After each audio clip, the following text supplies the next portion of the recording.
அம்பேத்கர் பிறந்த நாளை வந்து எல்லா சாதிக்காரர்களும் சமத்துவ நாளாக கொண்டாடணும். நானே பயந்தேன், கொண்டாட வச்சார். ஆயுதிராவிட நலத்துறை, பிற்படுத்தப்பட்ட நலத்துறை, பிசி ஹாஸ்டல், எஸ்சி ஹாஸ்டல், நான் படித்த காலேஜில் சட்டம் வந்திருக்கு. இன்றைக்கி எல்லாத்தையும் எடுத்துகிட்டு சமூக நீதி விடுதின்னு வச்சுட்டாரு. பேர் மட்டும் லேபிள் ஓட்டுனா சரியா போச்சு. உள்ள போய் நீங்கள் பார்த்துருக்கீங்களா அந்த ஹாஸ்டலில் என்ன வசதி இருக்குன்னு? வசதியெல்லாம் இப்போ நல்லாவே இருக்கு. வசதியை பற்றி பேசல. அது எப்படி சார்? வேலை மட்டும் பேர் வச்சா போதுமா? உள்ள உண்மையா அந்த மாணவர்களுக்கு என்ன தேவையோ அதை செஞ்சு கொடுத்தாலே சமூக நீதி தானா வந்துட்டு போகும். யாருமே வரவே வராது. நல்லா புரிஞ்சுங்க, வரவே வராது. நீங்கள் வந்து என்னதான், அதான் உங்களுக்கு சொல்கிறேன், எவ்வளவு பொருளாதார உயரத்தில் இருந்தாலும் என்னில் இருக்கிற சாதி போகாது. என்னை மாற்றுவீங்களா? என்னை மாற்றுவீங்களான்னு கேட்குறேன். என்கிட்ட எல்லாமே இருக்குது.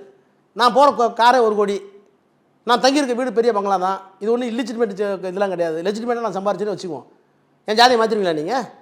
ஆனால் இன்னைக்கு நிற்கிறீங்கல்ல நீங்கள் சமுதாயத்தில். நீங்கள் சொன்ன மாறிடுச்சான்னு கேட்டீங்க, சாதியை மாற்றிட்டீங்களா? மாற்ற முடியாது. ஆனால் அந்த விசிபிலிட்டியில் ஏன் ஆதிதிராவிட விடுதி, ஏன் பிற்படுத்தப்பட்ட விடுதி, அது உள்ளே நுழையும் போது இது ஆதிதிராவிட விடுதி அப்படிங்கிற மனம் நோக்கம் இருக்கல. அது ஏன் அந்த பையன்கிட்ட வரணும்? இது சமூக நல விடுதி, சோசியலி எஜுகேஷனலி பேக்வர்டுக்கு நாங்கள் ஹாஸ்டல் தந்திருக்கோம். ஒரு மாறுதல் தான். அதை ஏன் செய்யணும் நீங்கள்? யாரும் இது நான் என்ன ஒன்று கேட்குறேன், மாறுதல் மட்டுமே மாறாது என்பது திமுக தான் நிறைவேற்றிட்டு இருக்கு. நீங்கள் சார் சாதி ஒழிங்கிறோம், ஜாதி ஒழிங்கிறோம். ஒரு கிராமத்துக்கு போனால் பரத்தெரு, பள்ளத்தெரு, செட்டியார் தெரு தனித்தனியாக இருக்கும். ஒரு தெருவில் ஒருத்தர் மாற்றி வீடு கட்ட முடியாது. அதை மாத்திரம் கலைஞர் சமத்துவம் கொண்டு வந்தார். நீங்கள் அதை தாண்டி இப்போ காலனின்னு இருந்துச்சு, அந்த காலனியை வீடு எடுக்கிறார். அப்போ சாதிய கட்டுமானம் வந்து தெருவில் இருந்துச்சு, பௌதிக கட்டுமானம் கிராமத்தில் இருந்துச்சு. அதை விடத்து சமத்துவபுரம் ஒரு மாறுதல். அந்த சமத்துவபுரத்துக்கு பிறகு காலனின்னு பேர் இருந்தாவே அது ஆதிதிராவிட தெருவாக இருக்குது. அந்த காலனி எடுத்து ஒரு மாறுதல். அதற்கு பிறகு ஆதிதிராவிட விடுதி, பிற்படுத்தப்பட்ட விதின்னு இருக்குது. அந்த 2 விடுதி எடுத்துகிட்டு சமூக நல விடுதி ஒரு மாறுதல்.